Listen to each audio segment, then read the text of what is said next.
Yeah. Good evening. I will call our meeting to order. We are expecting a couple more planning board meeting or members, but we will get this started. To kick us off, are there any additions or deletions to the agenda? No? Okay. Would anyone like to speak under privilege of the floor? We do not have any public hearings tonight. So if you have anything you would like to bring up, now would be the time. Nope. Okay. Oh, go ahead, Ted. Sorry, I had a little trouble finding the button. I don't want to take up much of your time, but I would like to emphasize something that was written in the staff memo by Greg. And I hope that you've all had a chance to read it. This was in a staff memo dated December 13th. And it was in relation to Ray Van de Bogart's application, but I think it applies also to the other case that you have before you tonight and other cases that you have had and will have. And just read his last paragraph. The decision whether to use clustering falls to the planning board. So it could be called clustering, but this is also a zoning end around, and that there is nothing about this which is consistent with the definition or purposes of clustering. And this has been a subject that's I've been aware of for some time. It is true, as Greg says, it's called clustering. I mean, it could have been called bunch of properties subdivisions, but it was called a cluster subdivision. And the implication is that there should be a cluster, where I read cluster as houses close together. Whereas it's too easy, if you do not apply the rules carefully, to simply use cluster subdivisions as a means to avoid the minimum acreage requirements.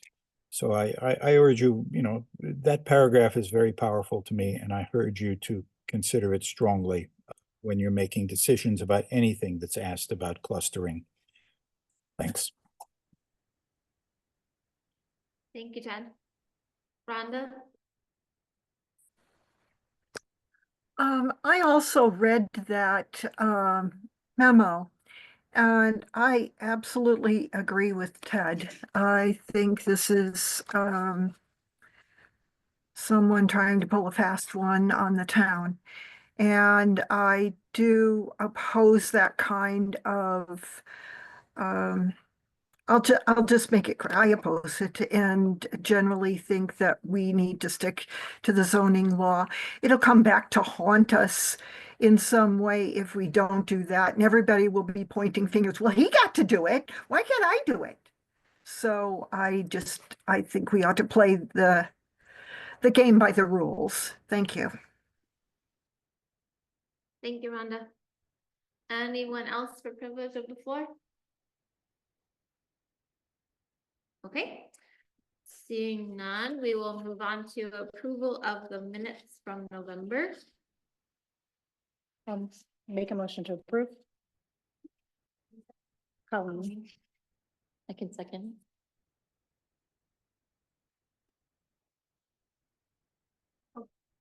Yes. Yes. Yes. Yes. Yes. Yes. Oh, excuse me, just for the benefit of the Zoom folks, I only see a knee and a pair of hands on the left side of my screen. Hi, Scott. Okay, now I know. Thanks. All right.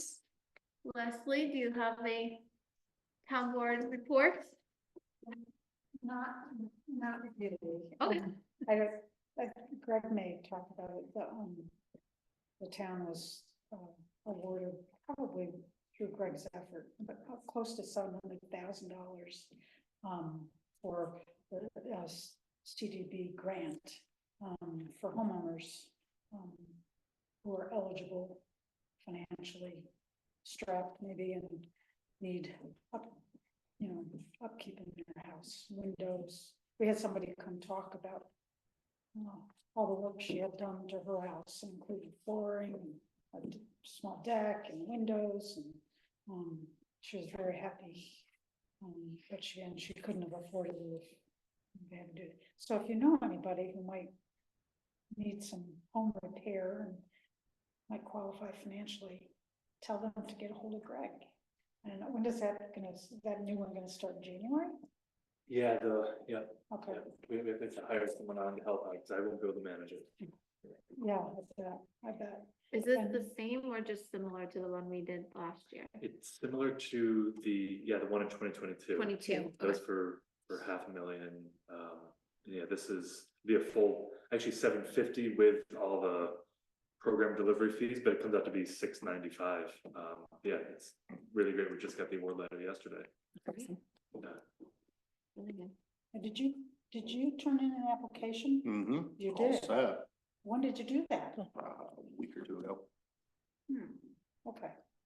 I'll have to think about it. All right. Not for the grant, but for. No, I know. Okay. It's not before, Maybe. Sounds okay. So when you say that it's for people that are income eligible, what is about the threshold is? Yeah, it's low to moderate income. I'll have to double check. I believe it's between 50 and 80% of area median income. I don't believe that this one goes up to 100% area median income. So take that as tentatively, it's because that's what the last one was for people up to 80%. Yeah, I should say 50. It was up to 80% area median income. And there's usually a breakdown of if you're depending on your household size. Yeah. Okay. And it changes every year, so we'll get new numbers. So like in my newsletter blurb, I'll just say low to moderate income people. I don't know the exact numbers. Yeah. Just in approaching people that it might help. I Right. kind of want to be in the ballpark. Yeah. We certainly, it's a big pot of money and we want to be able to use it all. The $500,000 went to 12 homeowners. Yeah. So this could go to more. There are requirements now for lead abatement. That lead abatement might actually increase project costs, so it might actually end up only helping out 12 homeowners. Mhm. The state is really getting particular about lead. We send out a mailer, it's kind of a big deal. A mailer Around to, town, so that, well, I'm going to put together a newsletter okay, blurb. We've sent out mailers to, well, last year for the multi-family grant that we got, the 2-unit and above. We sent out mailers to the 50 some property owners in town that own 2 units. I don't think we are able, we couldn't target this kind of population, homeowners that also meet the income requirements. I think it's more just blasting the community and just saying, if you meet these requirements. that's what I was thinking. You can't, it'd be hard to nail down the target group, but if you just send out a mail to the whole town. Yeah. I don't know, I would hate to see somebody who could really use it, not hear about it. So, yeah. And who would qualify, so. Well, over the next couple of months until we get the program started, ideally, the program's gonna start by February. Sounds like the Office of Community Renewal that gives the money wants to move very quickly. Okay. I don't know if that's because of the new administration coming in at the federal level. I'm not sure, but they just want to move very quickly. So we're hoping to get this going. I'll send out an RFP hopefully by the new year to get a consultant on board. So in that time, please share the news. I'll be blasting the town, just spreading out as much information as possible. I don't know if we could spend the money on a mailer to every homeowner in town. I know that taxes are going to go out. I wonder if that could go in tax bill. Do those get mailed? I don't think. They're already out. Okay. Okay. Can you use the I don't know, signed by the fire department to put I something know up, we've or talked can, or about do they not partnering wanna with do? them before too, and I don't know that we've ever actually approached them. Yeah, but it's pretty visible. Yeah, In the spirit of brainstorming, it's a good idea, I Yeah. think. Things like that, but yeah, Certainly, I made a newsletter and put it on the website.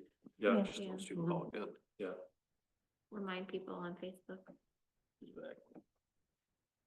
Okay. All right, then we will move on to our development reviews. So first is for 100 Van de Bogart Road. Which my understanding is that the latest looks different than what we originally Yeah. received, so if maybe you want to start there. With the original. I don't, personally, I think we should probably just look at what the current submission is. I left them a 5 acre. You might have to Right. get closer, the Zoom folks can't hear, there's a microphone there.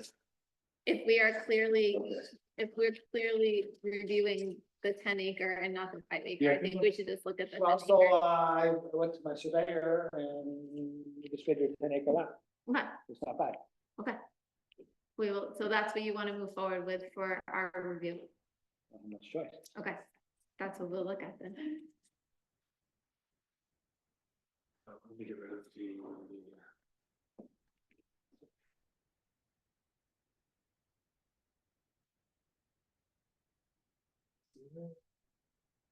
Stuff. So Yes, yeah, it's hard to zoom too much because of the size of the, Well, I can Layout, just but- tell you. yeah, go ahead. If you So, want to point it out. Originally, this is the farmstead here. Yeah, This is the rotational grazing system I have and the barns that go with it. And originally, we were just gonna run a line across here mhm, to preserve the farmstead. My brother and sister are still have that house. And, because of zoning, we're gonna run it over here and then go parallel to the property line all the way over here to make it 10 acres.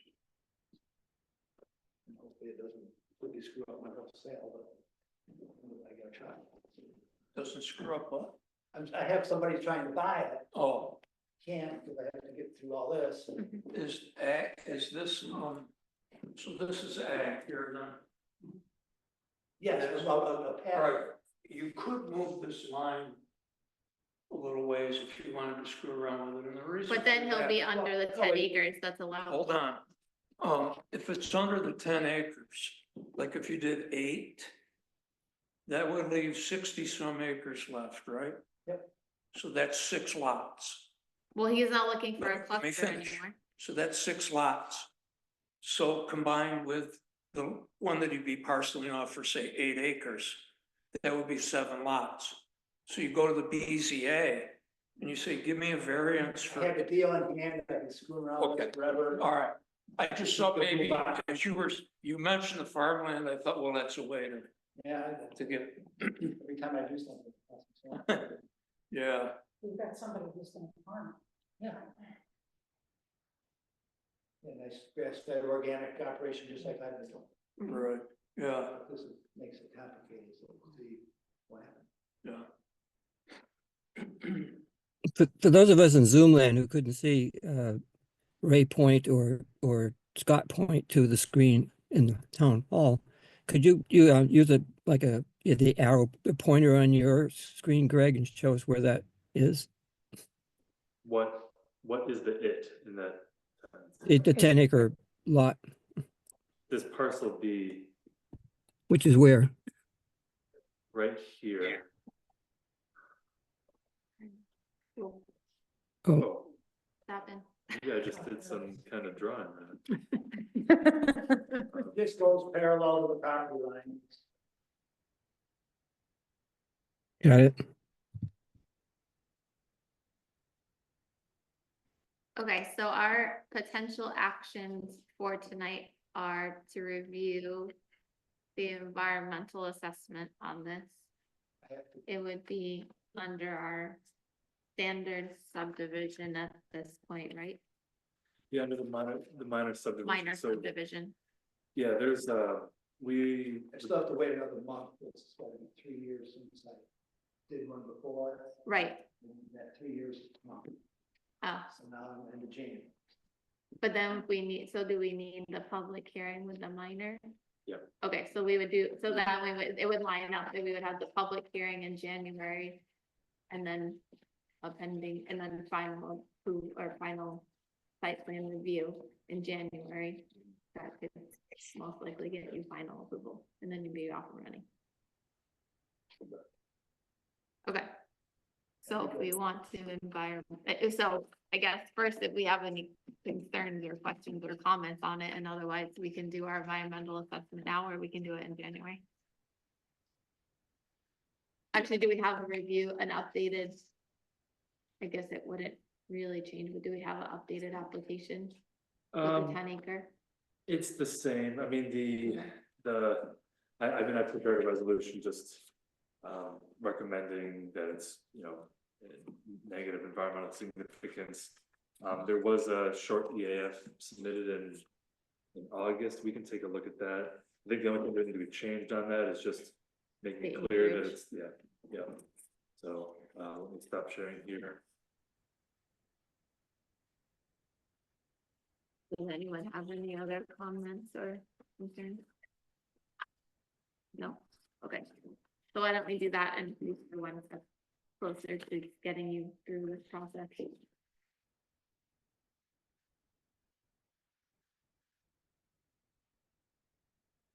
So this is what was submitted initially. It doesn't look like it even talks about usage. Just right there. Yeah, but it's just the Oh, entire it's the property. floating property. And I had already made notes on it too, I think at that meeting. Right. Okay. And then down here too, the same old questions that always come up about Mhm. water and wastewater and energy code. So they don't require that. Mhm.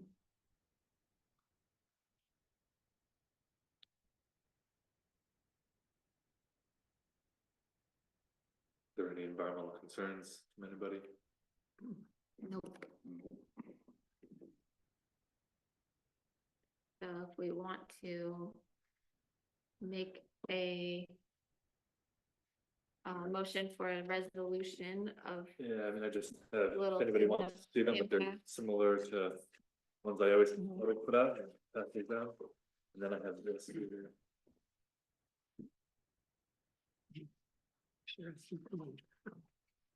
Yes.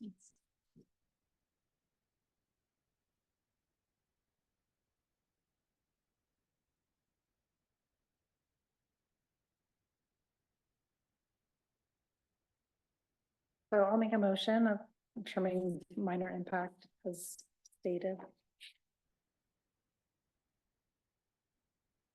You need a second? I'll second it. Yes. Yes. Yes. Yes. Yes. yes.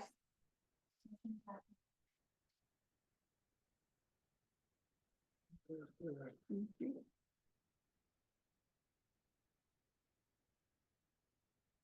Anything else for the applicant? Right.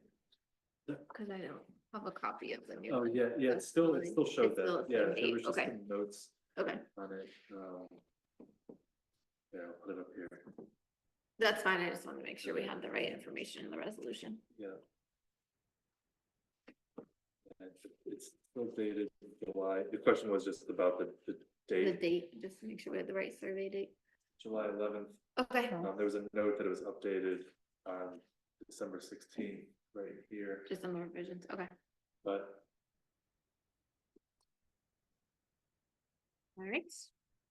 anything else Ray should know before he comes back for next meeting? Oh, so then I guess the board should consider setting up a hearing for January 21st. But there's a, Yeah, I don't have any objections. I think we can proceed with that. I don't think you have any. the board setting a public hearing for January 21st.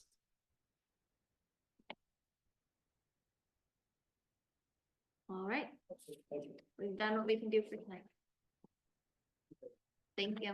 Thanks. Merry Christmas. Merry Christmas, Happy New Year. Okay, next on the agenda is 60 Jersey Hill Road. This is for a cluster subdivision from one lot into two.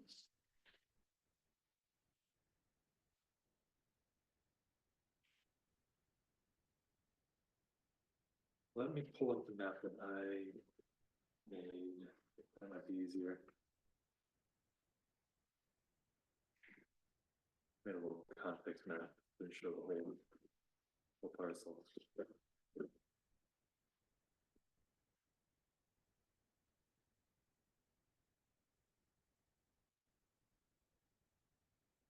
And of course, we all know that the Jake's the applicant, so you have to recuse himself from. Yeah. Anything, but Jake, you want to describe what you want to do? Well, I kind of the exact opposite of Ray's. I wanted to keep all the farmland and the home, the original house and barns together. And the only real developable spot is to the right. It would be the east side, because there's a big pipeline that splits completely through the middle. So there's no real place to build. And I'm giving it to a family member that's always helped us on the farm and just wanna. My house is, well, you can see the bottom right there. The new one would be to the right. So everything is clustered, and then across I can see there's all those smaller lots. So I kind of wanted to retain everything with the original home, because it's been in the family forever. Right. And I thought that would be the best way to, you know, kind of share and still have all the farmland in the woods.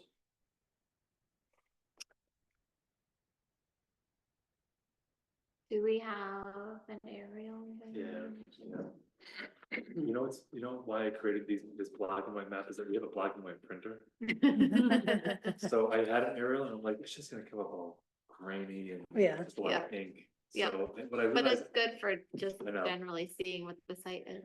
thinking what I should do is I should make like a PowerPoint and have like just different, the same image, but with different Oh, layers kind of, right. just sort of snap through it.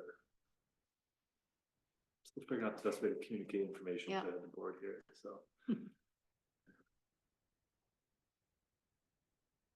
So I do think we should, I mean, I know the Van de Bogart one went away as a cluster, but we've been talking since July or August about what a cluster is and what happens with a cluster, and it started to come up again with the Waldorf school one also, because it had previously been clustered and now they're trying to add another subdivision.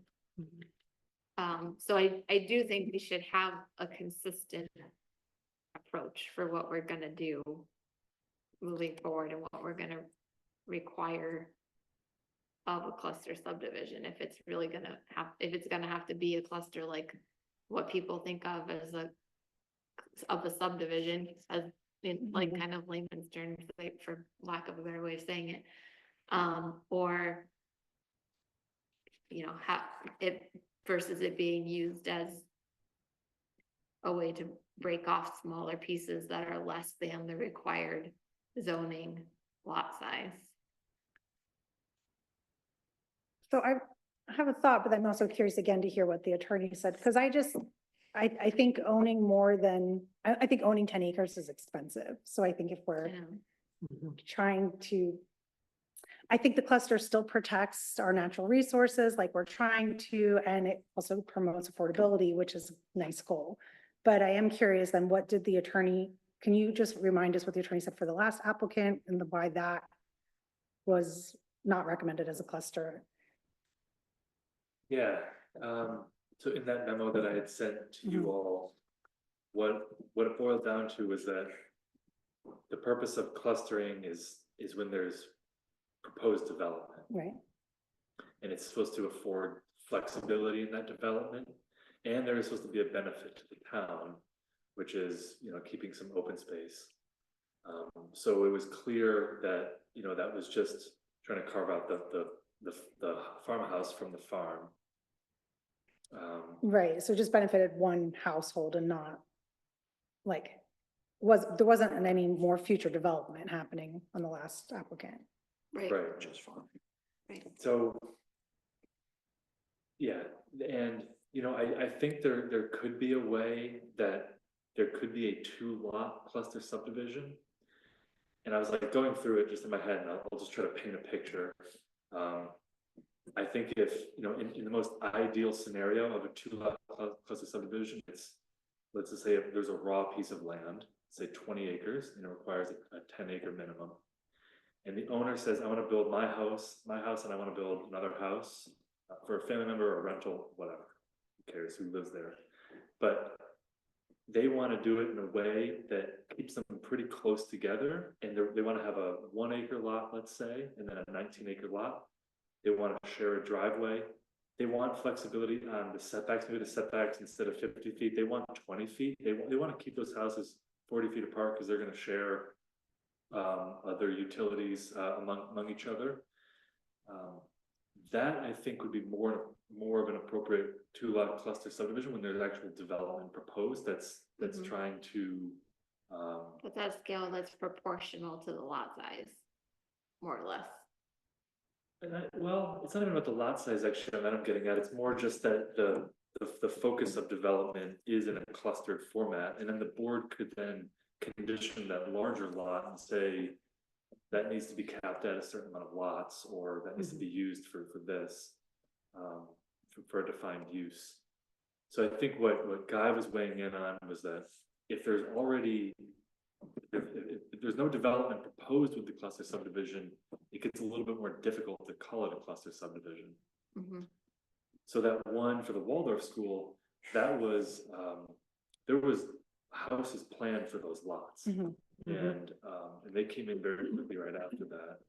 And that was bringing the lots down into like the 2 to 5 acre range, I think. So that was a true cluster subdivision. And then like a shared driveway. So there was the purpose was reducing the amount of infrastructure costs for new homeowners. So all that to say,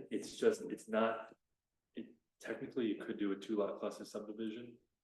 Even in this case, even in Ray's case, it could be called, but is it really meeting the purpose of a cluster subdivision? I think is where, and then we have to look to just the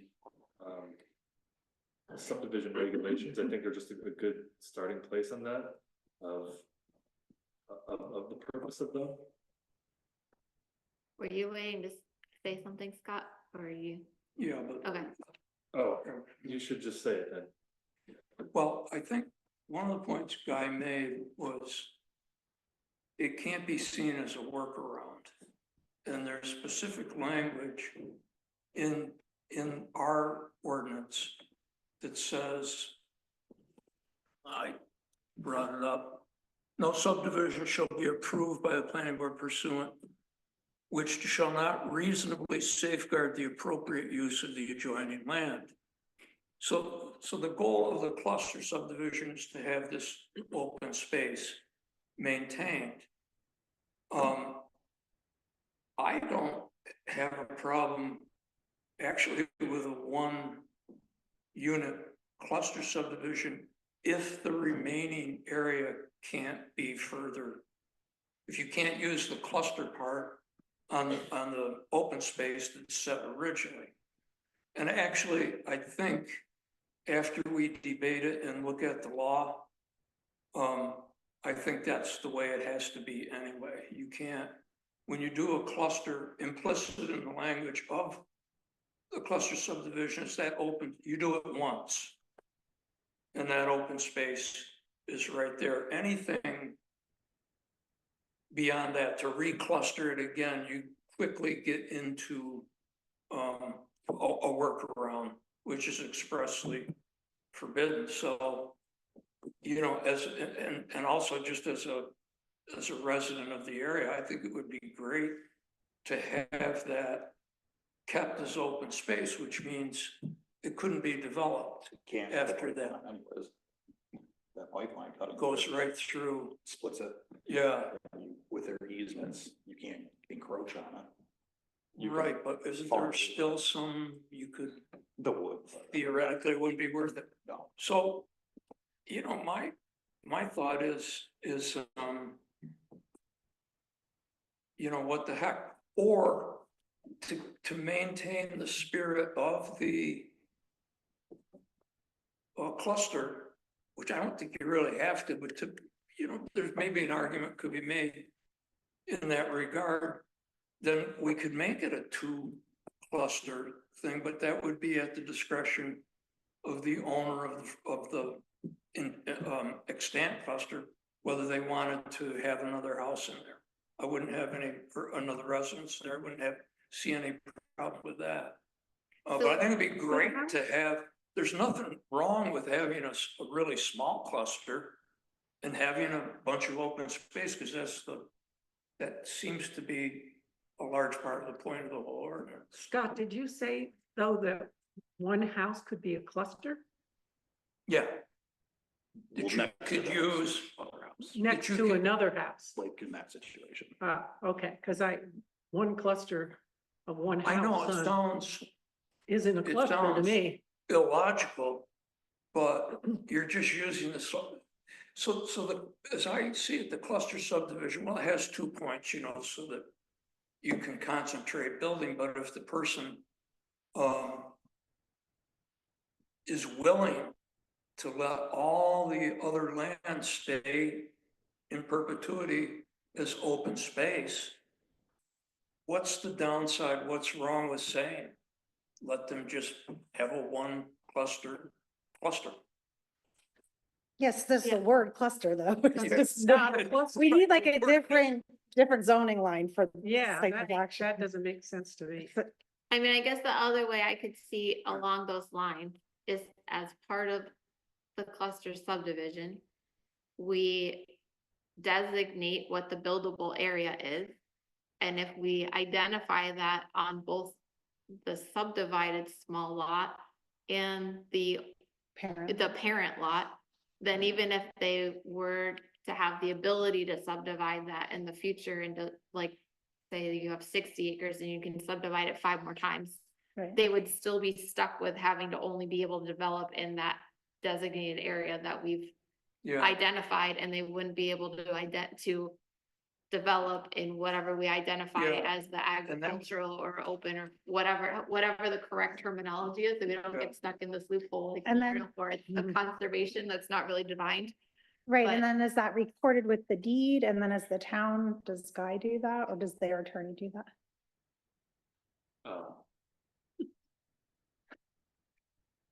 We don't have a good example. Well, the Waldorf, we But- knew that there was the one conservation, but that wasn't from the deed, that was from just you doing Right. research, okay. It has to, it needs to be noted, any conditions should be noted in the approving resolution on the plat itself.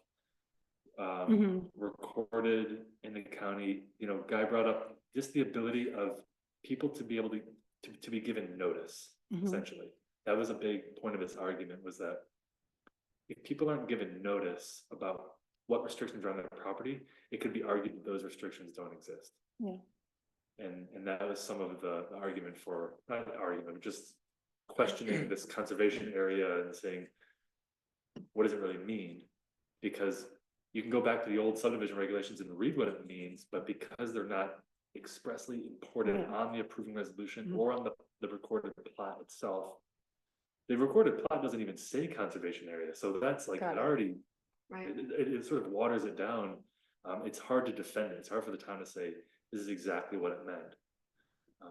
So yes, these things need to be recorded, noted on the plat, and then does that go into the deed? I think that's, I mean, that's where you would see it as a person owning, like, trying to Mhm. purchase the property. Yeah, Like, like if- that's where you're gonna get flagged, is when you are doing your deed review with your lawyer, and they're like, by the way, Right, this says you can't do anything on this piece of land.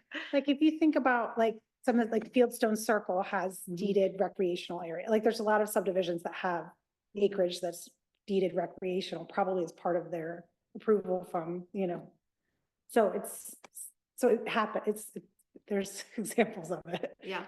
It's similar to that, but yeah, when we're talking about just 1 or 2 houses. It's gonna be. Kelly, when you said developable area, you mean that it would be around the existing 2 clusters? That's what I was thinking, yeah.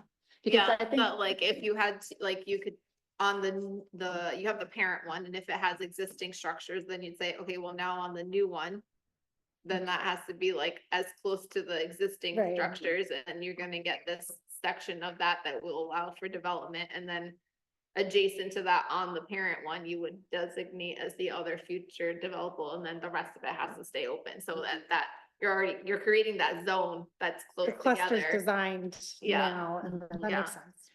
Cause like Greg, I think giving the 20-acre lot example is a little bit different, right? Because they only have 2 buildings possible, whereas in that last subdivision, there was the remaining, I don't know, 60 acres or something. Mhm. So that's true. I think that's our kind of catch point, right? Like the future subdivision, what happens to that, which is Yeah. what Kelly's speaking to. Because I think that maybe Scott, you were trying to make this argument that in that last one, it is a little weird to have them stretch back. That makes kind of a K lot. It's kind of funky. It's taking some of the ag land, you know, it seems like that part of it's actually working against the spirit of the cluster subdivision. But I'm just worried about future development there, and will they Yeah. just slice it up at the 10-acre lots, the remaining lands that is available if the farm doesn't work out or whatever? Right,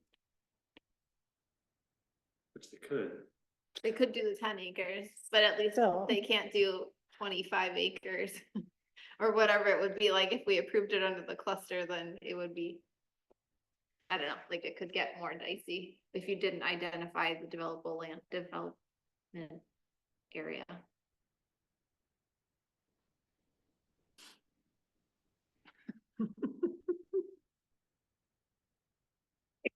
Could I chime in for a minute here? I would like you to think about maybe having a shared driveway and putting the house on the other side. And that would be a true cluster. And then they could put a conservation easement on everything else so that the only building there would be those 2 houses together. And then they would have all of their ag land available to use. And that's the way to make a true cluster. And we can't really we can't make an applicant make conservation easement either, but we could say that we want it to maintain as ag land, or they can't, but we have to, we could restrict the number of structures and where they can be, right? To some degree, Yeah. yeah. So it seems, just to sum it up, it seems like we could be entirely consistent, have it be a win-win.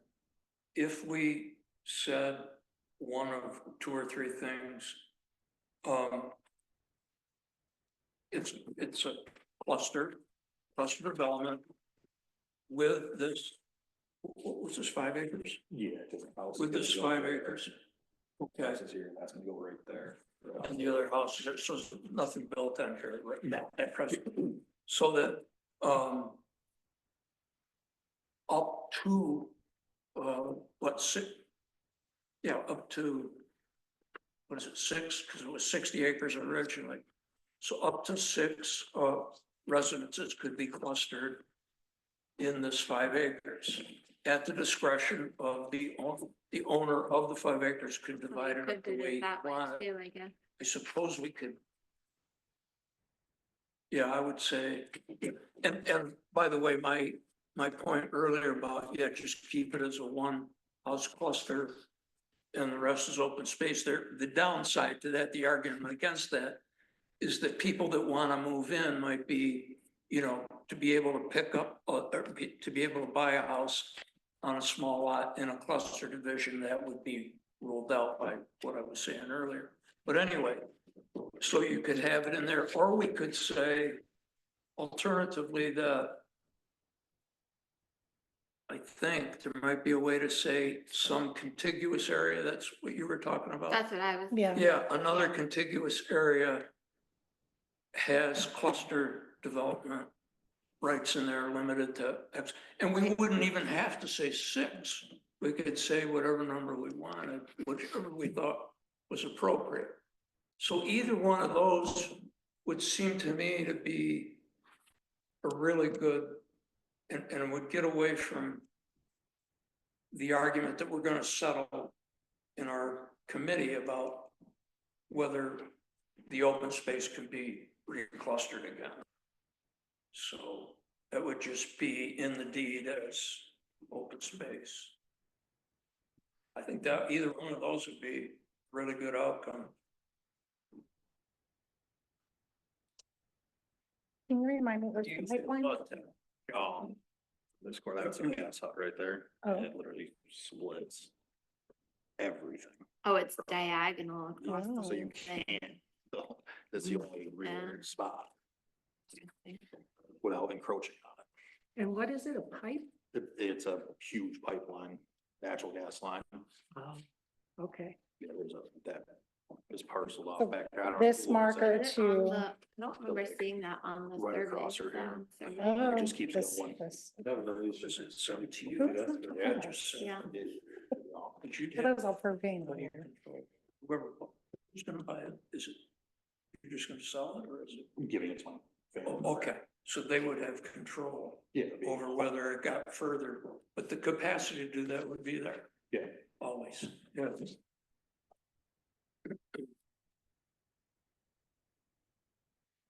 Makes my head spin a little. Mhm. I know, Yeah, and there's a lot of options, like what direction do you, Cause if you did it as 10 acres, it would just ruin everything else, like out through there. Right. You're almost on the pipeline and then there's my fields that do stuff. Mm. It's not feasible.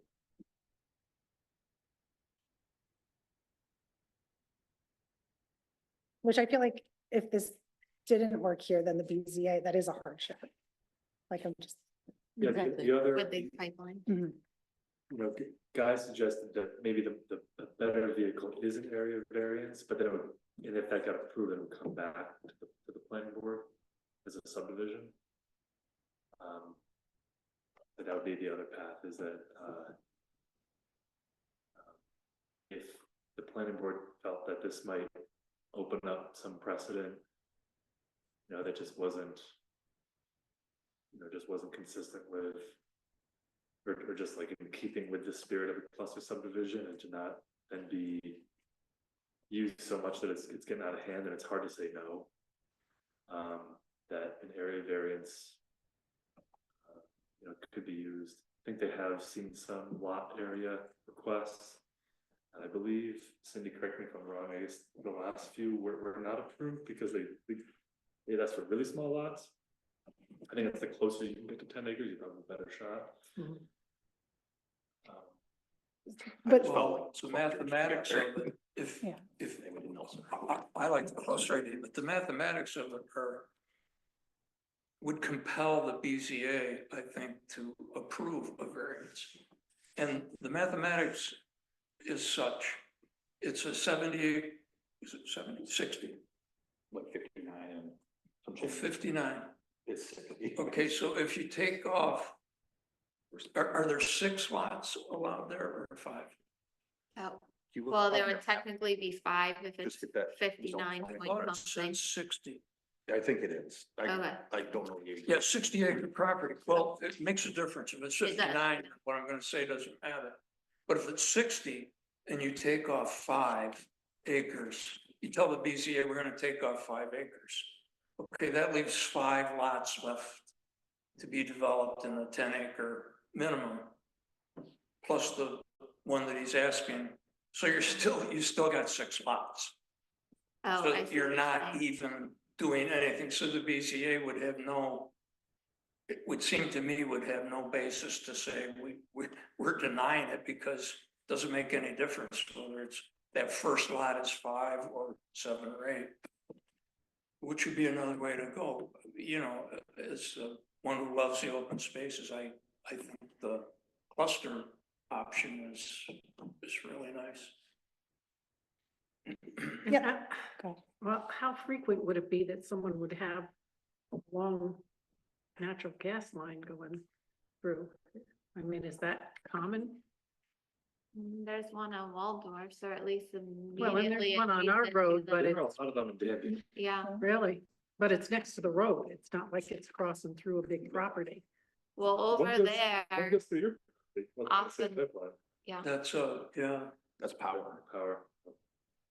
I mean, there's one that goes, I don't know where it starts, but it crosses Nelson right by Ridgecrest. And it goes like right out behind that that tree farm, and then I don't know where it is in relation to the Waldorf subdivision, but it's like, it's gotta be right near there. Or else it's one property up. How wide is it? Couple 100 feet. I like the spirit of all of these subjects, like, you know, So that's. But it might help to have Yeah. one conversation. It'd be weird, yeah. just the spirit of even the last applicant and this applicant, I've said this a bunch, I think having smaller acreage is easier for people to maintain and afford. And then we're protecting our spaces, like it's in spirit of the comprehensive plan. It just feels uncomfortable to not have parameters or language or For stuff what that the we, future- yeah, and for us to have so much discretion for every applicant. I'd rather it be spelled out for us how we handle this. Which maybe is like a regulatory review committee problem to look at, like, I don't know, it just, because it does seem like we've had 2 in one night, we're gonna get more Yeah, requests like this. yeah. Particularly, as it all gets more and more Yeah. expensive. And I don't mind setting a precedent if it's something that we can consistently do. I don't Right. think that this is against our comp plan or what we want. But So, as I, like, the takeaway that I got from discussions with Guy about this was, if there's development proposed, it's an easier pill to swallow. so because you even get- one, one Yeah. dwelling would be development. Not, it doesn't have to be Uh, multiple. So Yeah, I mean, if approved, there's gonna be it's house more over there. than, like, for instance, Ray's property, where there's no Right. development. Yeah, Right. I can see Right. that. I can see that. But if, yeah, I think it's just that spectrum of just what is more. like, Cause the control. more that's concrete and on the plat that's not ever gonna change is easier to put the approval on and not. And have protections against the future, basically. Like if you have a layout of where all these buildings are gonna go Mhm. Mhm. and where all the property subdivisions are gonna be. Then that's what it is, and then it's basically like it's done, Done. because you've done that subdivision once and it's all planned out and it's, you know what the future Right. is, cause it's planned, like that's, you know, that's what planning is. more or less. Different than the other one where if the agricultural stuff that they want to have doesn't work out, Right, they could be, Right. then there's asking for it to be used Right. perhaps for development instead. I think the Yeah. question is like, yeah, like how well protected are we for the future if we're setting it as. Development reviews or development areas versus open space. Right, because I could Without it see, being fully maximized as that subdivision and that's it. because I could see applicants not having just to sell or just to have less tax burden, to just want to divide up their larger properties without knowing where the dwelling is. Like, we have Yeah. subdivisions like that sometimes, so. Right, But then I guess even then we could kind of say like, this is, this is the buildable area.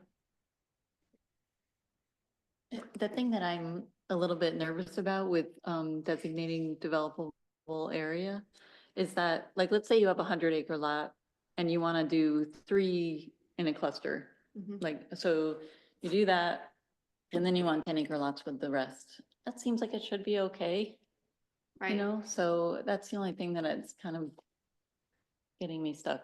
mhm. Like, there's just so many equations. right, yeah, Too many moving Because it's like, oh, parts. maybe the 100 acres could subdivide into 50-acre lots, and then we could look at right. one of those, it just gets.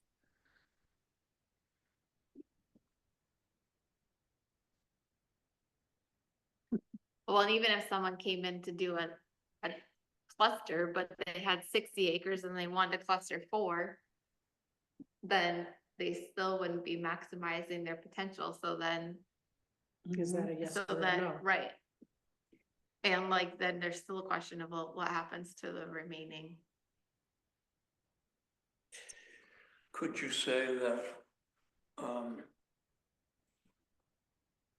so you're obliged in your development area to make room for up to if it's 100 acres, you have a section of development area, you have to make room for up to 10, but you.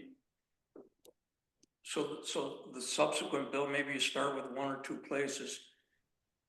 As you keep developing it, it has to be done and would have to be checked with the planning board, such that it still made it possible to keep going all the way up to 10. Well, that's kind of what like White Hawk has the plan approved for where the lots were all approved, and then they've just slowly developed where the actual construction of the structures, right? Like I haven't seen what the actual approval is, but that would be my assumption, is that it was all planned, they just didn't build everything at once, so then they've slowly built on the lots that were established under the original subdivision. And what about buttermilk? I That's I pretty think well for the developed most too. part, those were fully developed in the very beginning, but I've only seen one go up. to I the- think that was not original. Okay.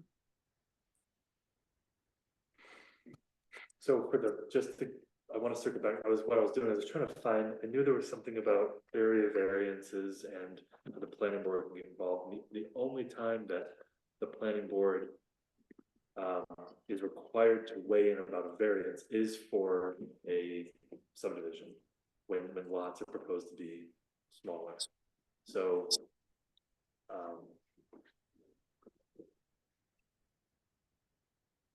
I mean, I know right now Jake's just trying to just work with the planning board, or the cluster subdivision, but if it was, determined that maybe it'd be better vehicle for an area variance, the planning board is then required, and maybe in a good way, of then providing a recommendation Right. to the Board of Zoning Appeals as to maybe why this would be a good consideration for a reduction in lot area.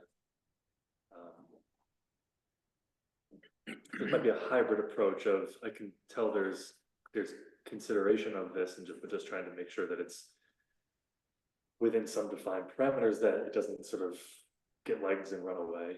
Right. You want to have some ability to. Not that we don't trust Jake. No, but it does. It's but- kind of good that you're the one looking at the Right. practice. Maybe Sorry. not for him. Yeah, right. Sorry. Just want to get the house up as soon as possible. So what about saying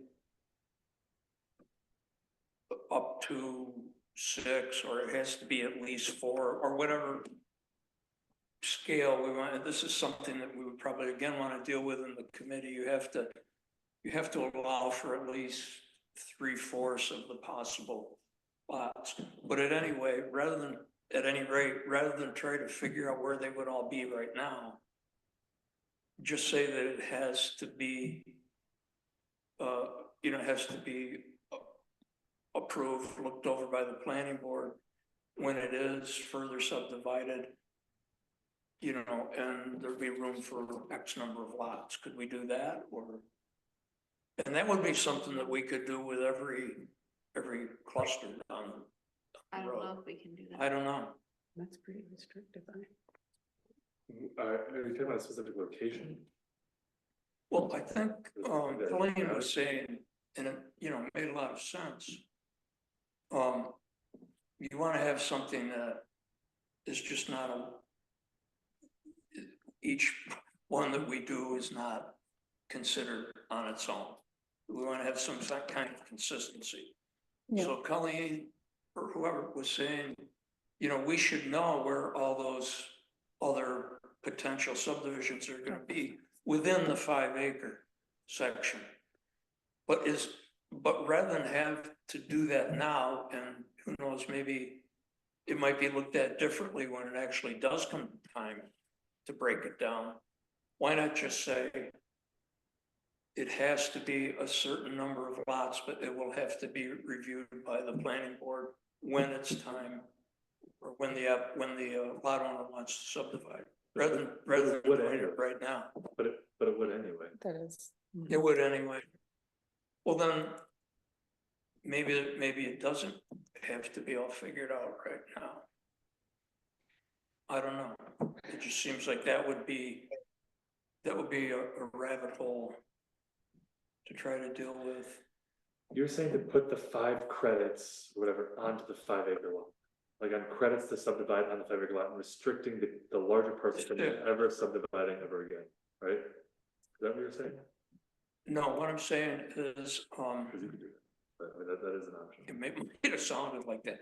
What I'm saying is, just have it explicitly known that X number, now, we might say it doesn't have to be all 6. Let's say there's six credits for this one that Jake is doing.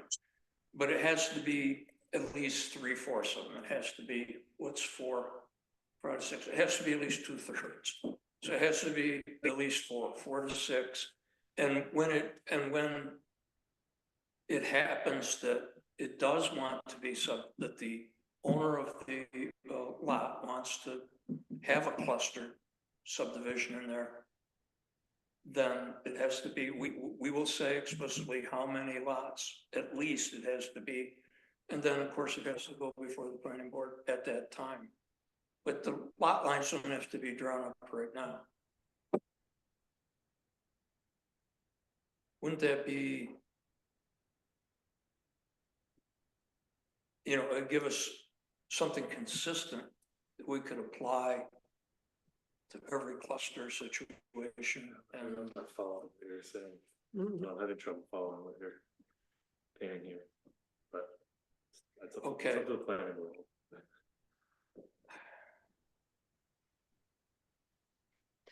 Ted has his hand up. If you want to entertain public Go comment. ahead, and I don't, Yeah, I'll be brief. It just seems to me that the more you discuss this, the more complicated it gets, not the more simple it gets. And that if you're talking about not this case, but in cluster subdivisions in general, if someone wants to apply that, they're doing that. Well, you will, or they want you to set aside all the other rules. So if you grant a cluster subdivision, it kind of makes sense that the entire subdivision should be subject to site review, and what's going to happen with it is fixed at that point to demonstrate why the cluster is a good thing for the town, for the environment, for open space, and the rest of it. You can't leave stuff undefined. Thanks.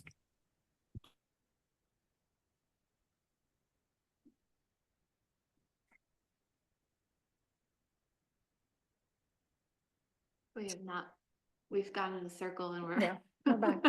We're all have heads spinning, Well, there's no decision planned tonight. I mean, Right. this is just a review. but I mean, it'd be good to be able to give him direction for where to go next. I do think it would be helpful as to see where the gas line runs. Just to see where that is in relation to the rest of the site, just to know how much that restricts with the gas line and the easement. So a survey. Yeah, just I think Yes. survey. what I'm hearing is a survey of the property. Yeah. Of the parent. Yeah. Scott can probably speak to the fact that gas lines do not necessarily restrict very much. His neighbor has a driveway built on a gas line, and the house itself is, what, 20 feet from it? So that's not necessarily restricted. Okay. Okay, thank you. Good. Joel, did you have something regarding the regulatory or? Yeah, I was going to say this is ripe for the regulatory review committee to take up. There's a lot of history here and it was fascinating to hear you talk about it because you revisited a lot of the discussions that we've had over the years about this whole issue. So, the discussion tonight touched on almost all the concerns that have been raised over the years and have been reflected in various proposals in the past. But it's good to revisit them and perhaps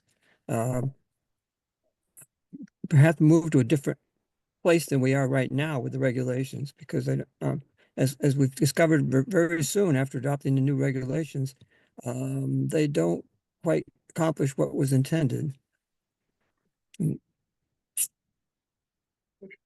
So I look forward to having more of the same kind of discussion in the regulatory review committee. We'll get so Great. much done. Great. We need to Just to go back help him to move on. Yeah, yeah, we need to Yeah, do you want either to steer it? propose something or Steer have do you wanna either steer it? propose Steer something the or have ship. Jacob propose something before the next month to get, to be able to move forward. I mean, it sounds like we're not saying you can't do this, it's just how do we set it up so that we're not making exceptions to the intent of a cluster, I know And we've done so- it before, yeah. like Nelson Road. I wonder which one on Nelson, there's been so many, but yes, It was the same thing, but yeah. the houses were too far, like far away. right. Mhm. On that point, there's And I the, think we did set there's some precedent. development area for that, there, that. I don't know, I feel like one of the, there's been so many different applications we reviewed in the last 4 years, but it's been, That one got bundled. yeah. Yeah. I have to say, the recorded plat didn't have any of the conditions that the planning board wanted. Really? Yeah. So It like, was like the how planning do board we, approved all this stuff and then it just didn't make it into the recorded plat. so like, what is our, like, why? Yeah. Why are we why? doing this if it's not getting properly, like, is this something we need to take up with the county and the? No, it's not the county, it's at the town of just. You tell the applicant there's gonna be conditions and you have it in the decision document, those conditions that need to be put on the plat by the surveyor. They're right there. Those, and then that gets recorded, they just didn't get transcribed. So do we need to like not sign the plats that are in the meetings until those things are approved? 'Cause Yeah, that's but- what they're taking in, Right, I right? mean, we've just been silent in the meetings because they've just been pretty simple subdivisions. Okay. Ones that have conditions, it would be like absolutely sure that they're actually Okay. on the plat. Okay, I do want to bring it up. Scott's asking if he's in a rush. oh, Just, well, because they're gonna want to know what you're I'm saying. sorry. Well, I was asking Jake. We're gonna be dealing with all of this, of course, in that rules committee, and we'll have it sorted out then. Well, we're not meeting It's till how- January. Yeah. Well, our next meeting's not till January. And I'm not holding And my then- breath. We'll get it Yeah. sorted out. It's not as simple. But it may take a while. This doesn't sound simple. As I said, I just want to bring up, I keep bringing up this area variance. I'm just, the reason why I'm bringing this to up, be a I'm not, cluster. well, it's a way to. There's concern about setting some precedent that is, might be unworthy of cluster subdivisions. The area variance route would not be a cluster subdivision.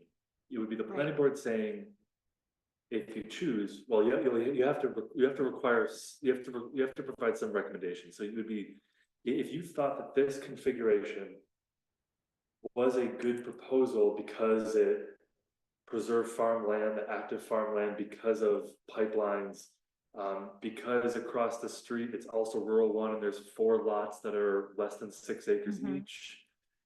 Things like that. If you thought that this was, this was a decent proposal, but you didn't feel it was a good enough proposal to be a cluster subdivision and to meet that, you could provide a recommendation to the Board of Zoning Appeals for an area variance. If he's successful with that, then he'd come back and it would just be reviewed as a minor subdivision. If he's not successful, can he still come back and we revisit it? Yeah. That seems like the path. Oh, yeah. Least resistance at the moment. Yes. I mean, and then if he did a minor subdivision, then the remainder of the property would just remain as the standard zoning ordinance of minimum 10-acre lots if he ever tried to subdivide again. Assuming the zoning doesn't change between now and then. It's like the least restrictive option, actually, Mm-hmm. as a property owner. Is the timeline comparable? I think it would add at least a month, just because of if the recommendation, let's say, was issued today, that you'll create recommendation. Then that would probably go into go in here, we pass it on to the Board of Zoning Appeals, that would get before them in January. They do 1 month kind of meetings in terms of they review and make a decision then. And their meeting is after ours in January. It's after yours, yeah, so then it would go to, then if they approve that, or if they didn't, it would then, the planning board could then review it again in February. So if they approved it, it would go to the planning board in February, for the first review. And then the public hearing would be in March, where you could consider action. Cause we have to do it, we have to have two-step on the minor subdivision. And this wouldn't count as this isn't a preliminary, so this one I guess doesn't count. I guess it could, well, it could, the thing is just setting the public hearing. I guess at the January meeting, you could set a public hearing condition on that the BZA granted you could set a public hearing for February, condition that the Board of Zoning Appeals approves the lot configuration. And then if they didn't, then we wouldn't send out the public hearing notice. Right, cause it's in the same, yeah. Yeah, so I guess it could be Close done in enough. February. Okay. I would think. I for the don't think Board of you're Zoning- really addressing the issue, because what you got done is She you've has gone no right back business, to chime in this after. She's minor not part of subdivision. her. You know, I listened The to you. different path, that's the applicant's option to take a different path, but it's not, yeah, it's. She was just saying it's like, it's just another workaround. No, they could, well, I mean, to address that, it's maybe, but there is it is an option. So here, I'll read it from the state law for those here in the public and everyone. Application for an area variance, so this is on the subdivision, this is Town Law 277, subdivision review, approval of plats and additional requisites.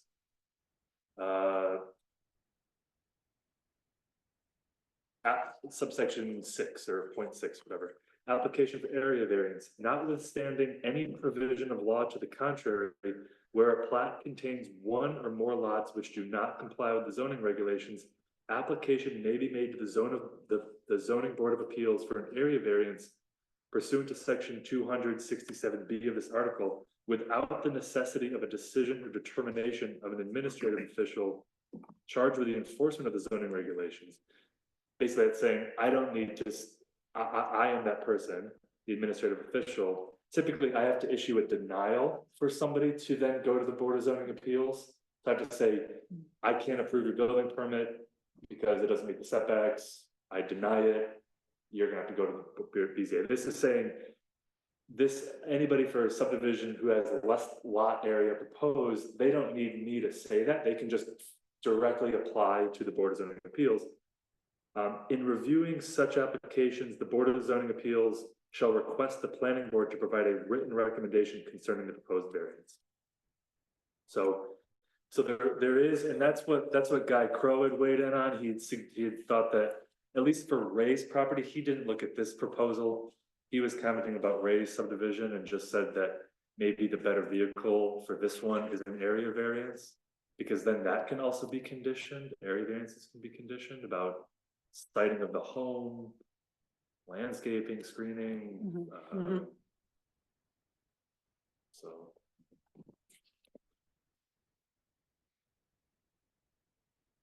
So, yeah, and we could still recommend that this house were located near the street and somewhat close to the existing house under the area variance to kind of still go in the direction of the benefits of a cluster subdivision. Like as part of that minor subdivision approval, when it comes back from BZA, if we wanted to, we could say the house has to be in the zone of that minor subdivision. Yeah, I would think. Or we could have them show it, because if they already know where it's gonna be, we could just have it be recorded on. So that it's part of the review. If you know where you're gonna put the house, show it on the survey. And then we know it's within or outside of what we would consider planning for good future planning for that area.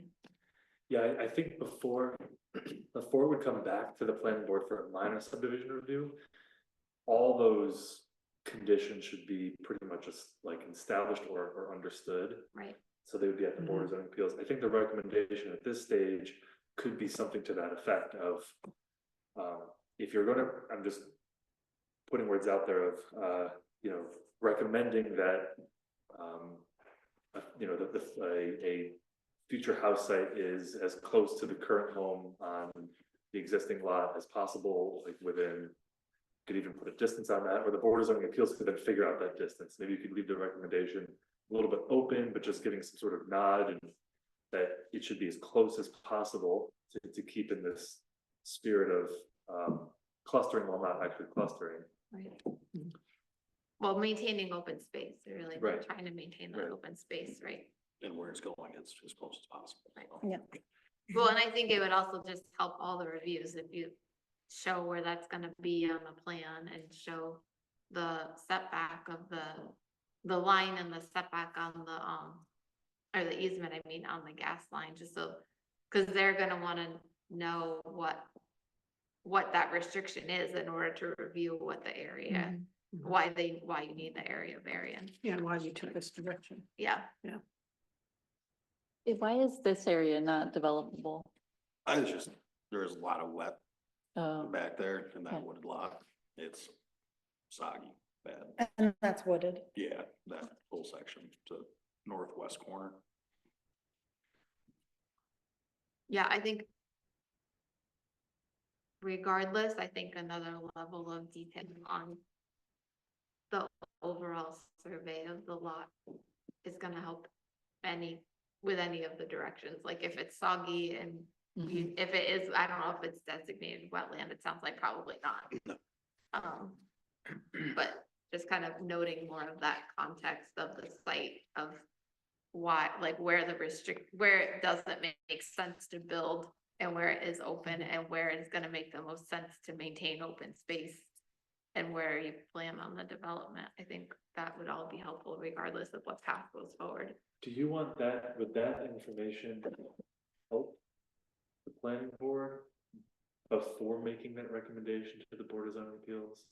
So saying, Jake, can you provide A, B, C, D to the I next mean, I don't planning wanna board hold meeting? them up for a whole other month, but Yeah, but it would the help benefit make is that, the you know, recommendation And stronger. Exactly. It makes the recommendation stronger. It Yeah. makes it the argument is that it might hold it up another month, but it gives everybody a fair shot and everybody. How far ahead do we have to give a recommendation for them to have their meeting? Like if our meeting's the Oh. same week with 2 days earlier and we get all of his stuff next month, Oh, is that enough time to turn around our recommendation to them? Yeah. Or do they have to have it like an application timeline? Oh, that's a good point. So, no. You could basically establish here that you're not, the board's not comfortable to kind of continue to review this as the cluster subdivision. Maybe you don't even need to make that, observation, but it's that, yeah, I think they could be done in tandem, where then Jake applies for the area variance for next month. And then the planning board is gonna meet the week before. You could review everything, a little bit of a gamble, because then you're hoping that the planning board says, we're gonna recommend this for the area variance. I think that might be a good path forward, because there's a lot that we've unpacked, we've just like gone over tonight, and the board is sort of considering, and just these kind of things like shouldn't be rushed. I know that there is a rush on your part, but I think the making sure that it's done right and done cleanly, and defensively, and like it can be replicated almost, potentially. Not that you want to replicate sort of lots of area variances all around. They really should be very unique situations, but it might give the board a little bit more time, and then you time to put things together and try to provide a reason of why this is a better solution, and show where the future house site fits, and kind of what you're willing to kind of offer up in that solution. And then the board agrees and they have recommendations, then no, right after that meeting, the next day, that Wednesday, I could just forward that recommendations on to the BZA.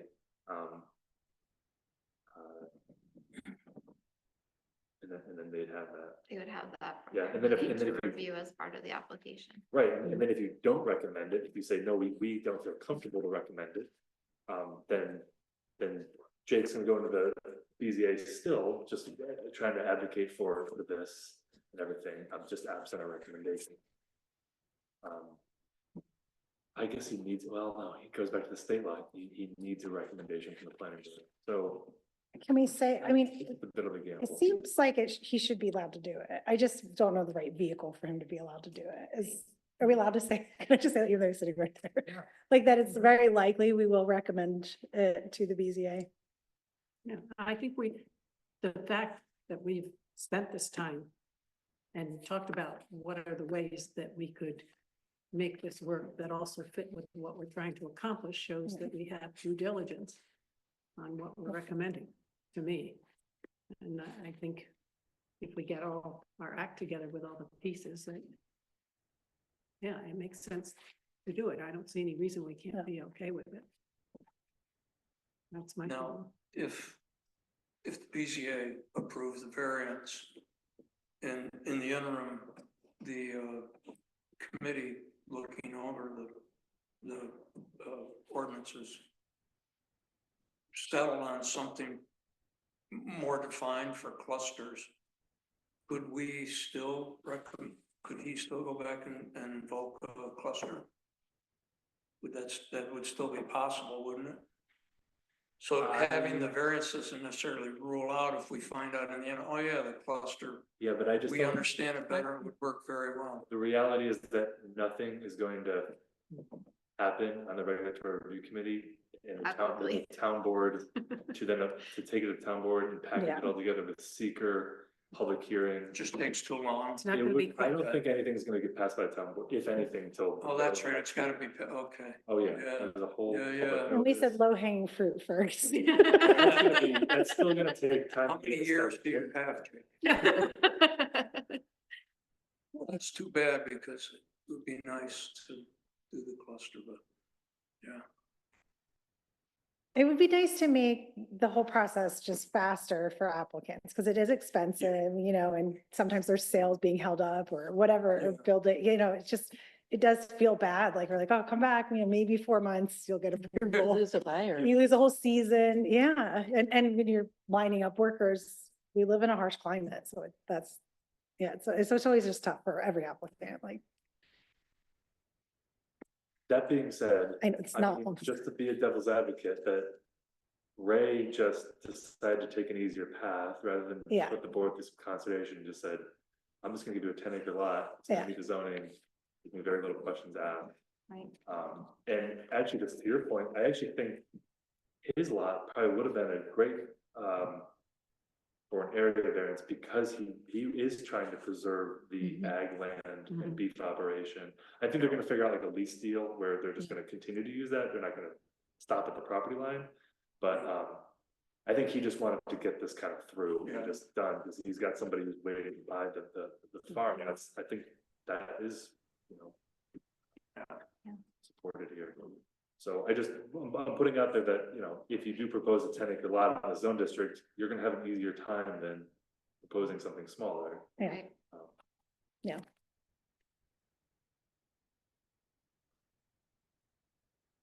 So do we have a path here?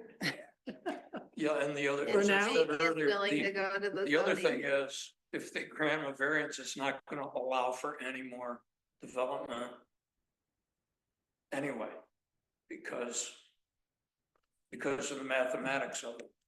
What do you think? If he, as I was saying earlier, let's say, so they give him a variance, you know, one potential objection is, well, now you can put in more lots because we allowed for a smaller lot, but you can't. If it's 60 acres, which would be 6 lots, and he gets a 5-acre lot, a variance on it, there's now 55 acres left, right? So it's still, That's 5 lots, so that's 6 total. yeah, So the argument Oh, I see what you're Do you see saying. what I'm saying? I see what you're saying. Yeah, it doesn't make any difference if they give them if they allow them Like to if have. you have 50, There's if you have no, 65 there's no and 60. downside in development potential if he only has 5 acres.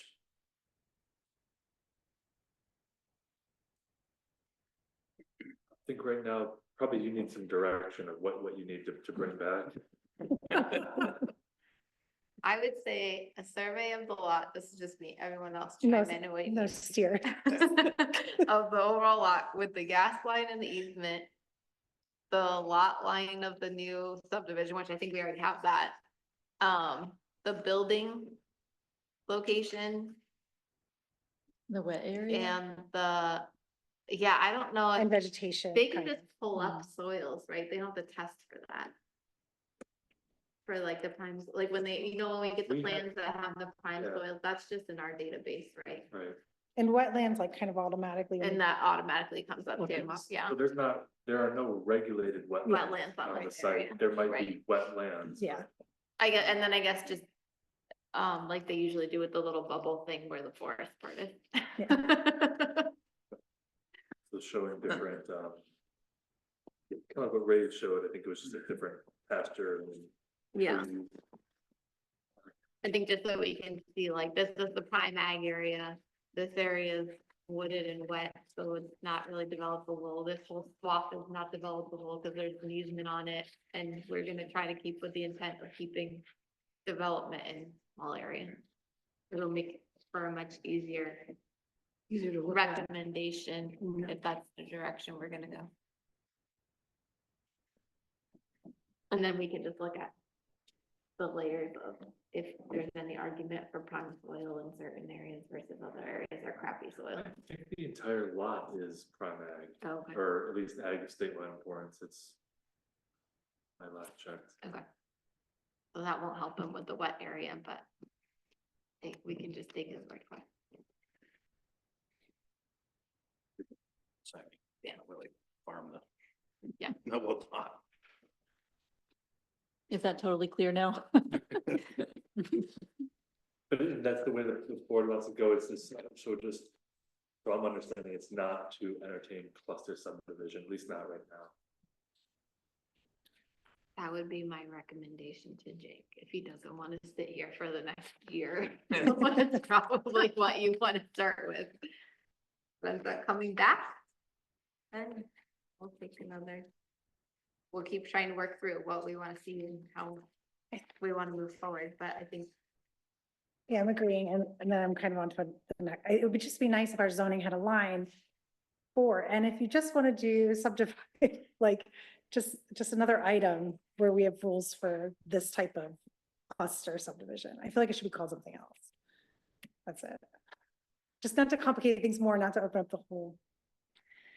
I just wish we had better boundaries of what we're doing when it isn't a cluster with what I picture is like 4+ lots, Yeah. And we're just doing one at a And time. it's not simple. And I understand doing it piecemeal. I feel like I'm just doing the circle again of what we're talking about, talking in circles again, but like, I understand why someone wants to break off pieces at a time, but I just wish we had more guidance. I felt more straightforward. Or more assurance that whatever we put on paper or in our decisions. Yeah, it feels Ha- like holds butterfly weight. effect. Yeah, holds weight Yeah, in the right, and then future and that carries. it's not kind of I mean- arbitrary. I think what I'm hearing as an example, are you saying that maybe it would be better to have something that cluster subdivisions can only be entertained for 3 or for having a number attached to it? Yeah, Three or something four clear, subdivisions. whatever it is, just that we know this works here, this doesn't work here. It's just so confusing to see an application and not know how to apply the zoning to it. Because it's not really in the spirit of that. Right. zoning, but So the it's spirit, also I want the not- spirit spelled out, I guess is the, Yeah, have fun. So survey of the lot and building location on the new lot, is that, well, I'm just confirming that's what you want to Yeah. show, that would help aid your recommendations to the BZA to say there should be a small lot here. Maybe I you just- assume they're gonna wanna see something along similar lines in order to approve it, but maybe that's my incorrect assumption. No, they would, I haven't- yeah, no, they I would, haven't attended a BZA meeting, so. no, they would, so. Okay, All right. Are we You have anything left? I think confident that we have my papers are nuts. exhausted that development review for tonight? All right. Planning report, Oh, yeah, anything no, to nothing. update us on? the biggest one was that new CDBG award, so I was just really That's excited great. about that. Yeah, Yeah. that's really great that Danby's keeping that momentum going. For those of you, I think I did, did you see the Tompkins Weekly article about the Rise Up community on Hornbrook? Mhm. You were I saw talking the some email, but emails. I didn't see the actual Okay. article. I'll just put out there again, I told the town board, so there was a very misleading article in Tompkins Weekly about, this is related to that property on Hornbrook Road. That's, owned by Cuba International. Yeah. They came to the board in February for a farming community, a very large duplex. And it's just a very, poor site, very encumbered. Well, nothing's been submitted for review or anything, but they just wrote, there was an article in Tompkins Weekly that made it sound like it's all been approved. and Like the it's all- headline was like, Yeah. moving ahead or Progressing. progressing, yeah. Oh, Yeah, so it's just unfortunate, and I knew that it was gonna cause a little bit of a stir, and people were gonna get upset by it and question why they hadn't seen these things for review, and so I just want to put that out there again, to the planning board that, yeah, there's nothing's been submitted for review yet by them. It sounds like they might ask for a rezoning of the property. So Krista wrote to me separately and said that they're gonna apply for a planned development zone and then try to build a bridge across the stream to develop the back portion of the lot. cause never mind. Do you know the, No, I was, do you know anybody working on the project? no, I don't. Okay. No. How many acres was it total again? 14. What'd you say, Jim? And it was 14 all really acres. 14 acres. Tough terrain to try. to 14 figure out how acres. to do some of it, right? Yeah, Yeah. it's really steep slopes in Yeah. the front and it's all wetland. So what they're Mhm. planning to do is maybe have a parking area on Hornbrook and then have a footpath over a bridge and try to build. I just don't know how they're gonna get There's- construction Yeah. materials. There's no, it's like you look and it's just Yeah. downhill. Helipad. Yeah. Yeah, it just doesn't seem like a great thing, and so that would have to go for a rezoning. It would come to me, then the planning board would provide a recommendation to the town board, and the town board would ultimately be. Did she mention if she ever got septic designs Yeah, 'cause that was approved? a big thing too. I don't think it's a buildable lot, like, Well, but maybe on the other side of the creek, you know, we don't, because they weren't exploring that when they first. okay. Okay, yeah, maybe. It's steeper over there. I just like to burn it through resources, like, Yeah, that's, Steeper. it's just so wet. yeah, So it's a different plan though than what we looked at. correct, Okay, correct. It's for 4 Right. detached dwelling units in a Small. community center. The zoning only allows 2 units. mhm, Have to rezone. So it's a discretionary action by the town board. They don't have to have any set standard of reason. They can just say, no, we don't, we don't want to entertain this. I think it'll just be really, it'll put the town in a very challenging spot just because of the organization Yeah. and what their mission is. So it is just unfortunate that they didn't quite read the writing on the wall, and even the property Well, owner, offered to buy it from them. oh, really? Yeah, we sat in a meeting in September. Yeah, Because what they were trying to do was to access that north part of the lot. Either from Miller going through the Knauts property, it used to be owned by Millers. yeah, Or through the Ulinski's property from Nelson, and both weren't interested in any driveway or, No. shared easement or anything. Although I was actually in support of that because I said to the Ulinski's and to the Miller Canals, I said that would actually reduce the need for a bridge over this perennial stream. And that actually, from an environmental standpoint, might be a better option. And it could provide you an access drive and you wanted, but they both weren't interested in that. And then Jeremy Canal offered, he said, I'd be willing to buy it from you. to keep it as hunting ground. Mhm. And I thought that was like the win. That right? is the Yeah. one, that's, But. And I- then but try then- to find a better lot and start again. the Yeah. Waldorf lots would work.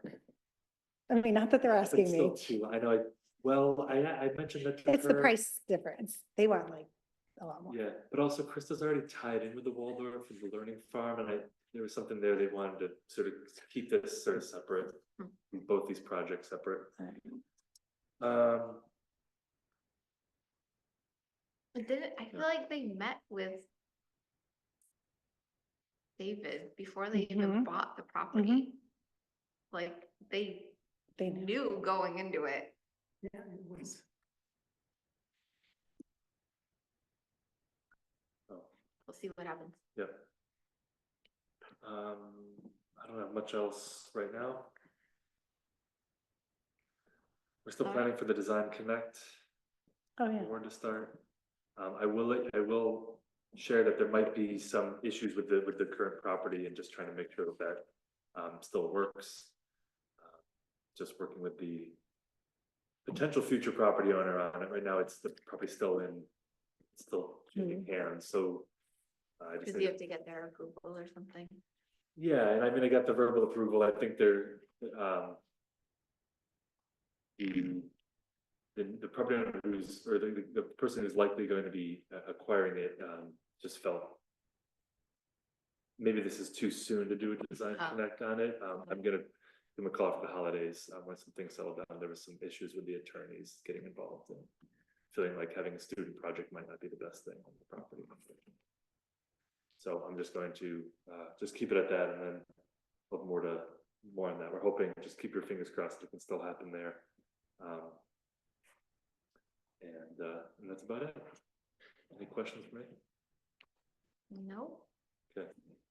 Yeah, could we make Alright. things more complicated? I know, 'cause- it's not more Well, the complicated. regulatory review committee is here at your service.